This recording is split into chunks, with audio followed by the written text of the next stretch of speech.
ஆயிடுச்சு விடிய காத்தால. ஆனா எனக்கு பீஸா சாப்பிடணும் போல இருக்கு.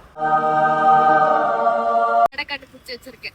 அப்படின்னா வந்த ஸ்பாட் தான் third wave coffee at urban square. First நான் இவங்களோட தந்தூரி சிக்கன் பீஸா ட்ரை பண்ணியிருந்தேன். நான் யூஸ்வலி சாப்பிட்ற பீஸா விட ரொம்ப டிஃப்ரெண்ட்டாக இருந்துச்சு. Super soft and every byte was satisfying. Next நான் அவங்களோட மோக்கோ சோக்கோ சிப்ஸ் ஃப்ராப்பே ட்ரை பண்ணியிருந்தேன். Taste was super good. But எனக்கு சோக்கோ சிப்ஸ் மட்டும் கொஞ்சம் அதிகமாக இருந்த மாதிரி இருந்துச்சு. ஓவராலாக ட்ரிங்க் ரொம்ப ரிஃப்ரெஷிங்காகவே இருந்துச்சு.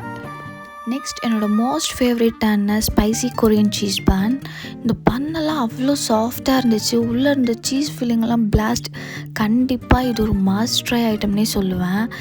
ஃபைனலி என்னோட all time favourite cappuccino. As expected it was perfect. இதோட பெஸ்ட் பார்ட்டி 24 hours ஓப்பனிங்க. ஸோ வீட்லேயே உட்காந்து ஒர்க் பண்ணி போர் அடித்தவங்க உங்கள் ஃபேவரட் ஃபுட்டை என்ஜாய் பண்ணிக்கிட்டு கம்ஃபர்டபுளாக இங்கே உட்காந்து ஒர்க் பண்ணலாம். அவங்களுக்கு மட்டும் கிடையாது, என்ன மாதிரி வெட்டியாக இருக்கவங்க கூட இங்கே வந்து சில் பண்ணி டைம் ஸ்பெண்ட் பண்ணலாம். ஸோ கண்டிப்பாக இந்த ரீலை சேவ் பண்ணி வச்சுக்கோங்க. உங்கள் நெக்ஸ்ட் மிட் நைட் கிரேவிங்ஸ்க்கு யூஸ்ஃபுல்லாக இருக்கும். பாய் பாய்.